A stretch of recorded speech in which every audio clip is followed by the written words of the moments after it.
We've assembled this video so you can get to know Jericho as a refrigeration contractor. I'm going to establish what our expectations are at first, and then show you some of the kinds of equipment that we make, install, and service. Our objective is to have newly hired staff in the field and productive as soon as possible. Experienced techs have no problem here. Trade school grads range all the way from completely unqualified to pretty sharp guys that will grow into a good technician efficiently. We hire experienced technicians, and we do hire some guys fresh out of school if they show the character and competence and qualifications that we need. A seasoned technician will be able to take a service call from diagnosis to completed repair. A trade school grad should have enough familiarity to have an idea how to determine what is causing a device to malfunction and what to do to test the likely causes. An experienced technician is going to have pretty much the following list of skills down. A good quality tech school grad is going to not take very long to achieve competence at this list. To be able to set up and use a volt, ohm, and amp meter and read the indications it gives. To be able to calculate watts based on volts and amps, both single and three-phase. A new tech should have a working knowledge of gauges and know how to connect them up with minimal leakage, how to calculate superheat and subcooling and know what they represent, how to calculate refrigerant temperature based on pressure, know how to read a PT chart and have PT charts available on his phone.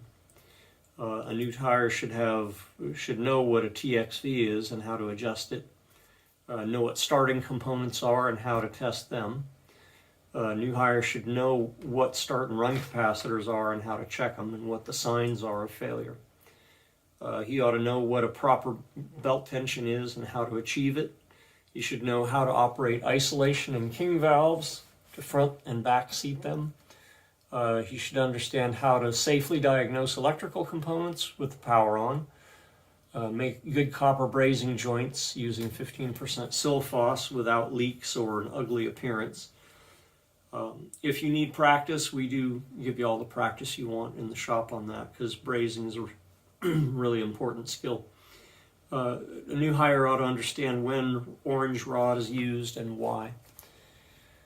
Here are a couple of projects that we have worked on recently. This is an ice cream distribution facility. It used to be a Kentucky Fried Chicken distribution warehouse, and we have done a bunch of work to it to make it fit for distribution of ice cream.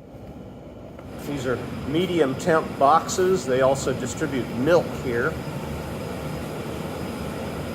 We have complete control of this facility remotely. This is the ice cream box. This holds at about a minus 10 degrees.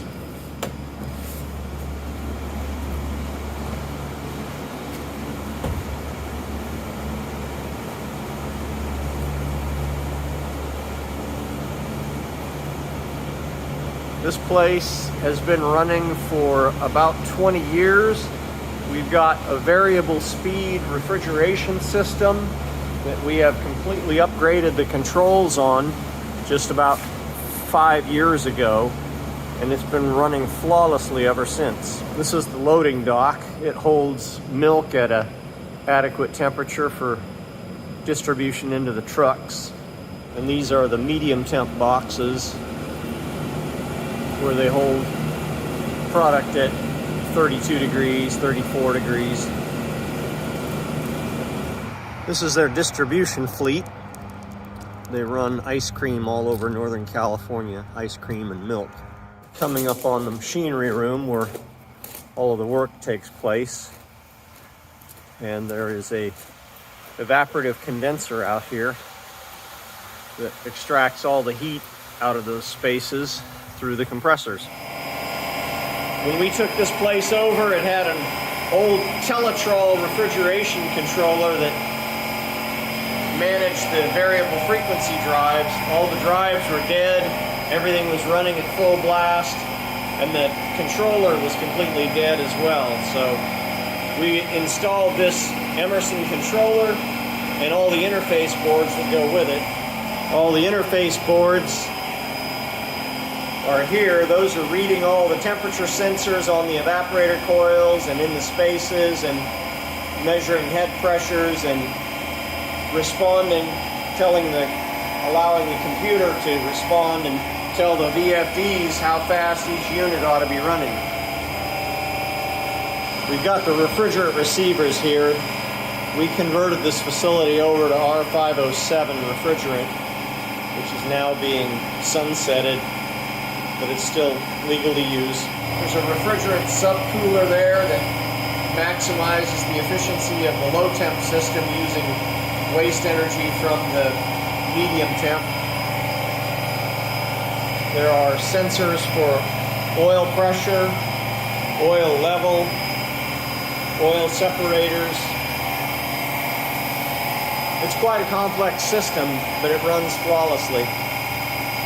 It's about 30 years old. We just renewed it to modern controls about 5 years ago. This evaporative condenser rejects heat through water evaporation. As you can see, there's scale and algae on these louvers. We've got a permanent solution for that. We're about to install it on this facility to permanently eliminate scale and algae and bacteria without the use of chemicals. This is not the kind of facility you can just come out of school and start servicing. It takes some acclimation and some familiarization to be able to handle both the control side and the mechanical operation side. But that's what we do. We train people for that. When we send a trade school grad out with a technician, if he's ready, he should be able to tell the lead tech what he observes as a possible cause of a problem and what he plans to do to confirm his expectations or track down the root cause.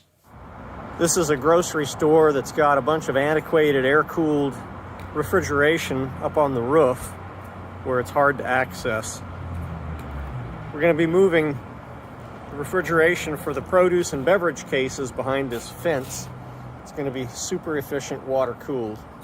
This is the produce case condenser. It's on its own 100 amp circuit. It's very old and very inefficient. And then down at the other end of this line, we've got the beverage case condenser. It's on its own 100 amp circuit. And it is very old and very inefficient.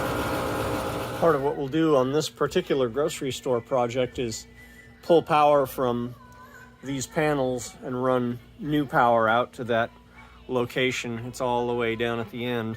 So we'll run overhead conduit lines out to the outdoor condenser area and then set a waterproof circuit breaker panel to handle the two condensers for produce and beverage. This is all the cases that'll get replaced. We've got 60 feet of produce case and 44 feet of beverage cases. Not everything we do is on big systems. We also work on small refrigeration equipment as well. Here we are in the midst of building a condenser. This is, we're building the control panel as well as the condenser itself. It's got two medium-sized scroll compressors in it. It's going to run a beverage case and a produce case at a grocery store. We build them from scratch.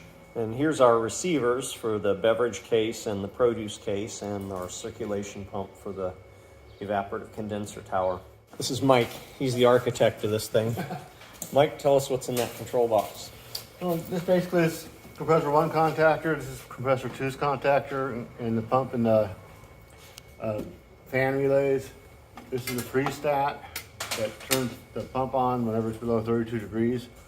Hopefully it won't go further than that. And these are just basically controls of the time delay and a couple of relay logic to make them work the way I'm expecting it to work. I haven't terminated the grounds yet, but that's kind of mine right now. Got the pressure switches that controls each compressor independently. And that's basically what we got. Got the power coming in here, fan and pump wire power going out there. Freestat's gonna be hiding under here somewhere out of the sun, so it's not gonna measure air temperature, not surface temperature of anything.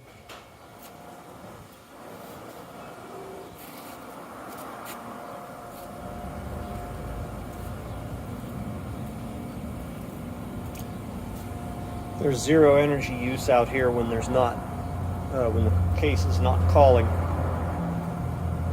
So we haven't got the produce cases in yet, but we did complete the beverage case. Produce cases will be here on Monday, and we will do them next. The customer's very happy, and these look good.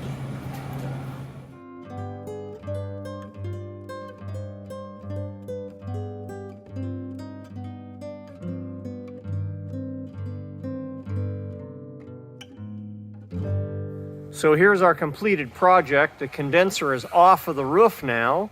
All the heat from this freezer is not going inside the building, it's going outside the building. We have placed a new sub panel here. We got a new door on here. We've got new LED lights inside. That evaporator is gone from there. We've got a good evaporator with a communications package on it, so we can see it from our phones or from the office, see what's going on with the refrigeration system, get alarms if there's a temperature issue. Here we've got our tower, our recirculation lines over to the compressor. We reutilized the old receiver for a number of different reasons. And our discharge line and liquid line going down to the freezer. Inside the condenser or the condenser cabinet is the condenser we built. It's got a much smaller compressor than was in use before, much smaller electrical footprint. There's our recirculating pump for the tower. So it's good, it's done, it's holding temp.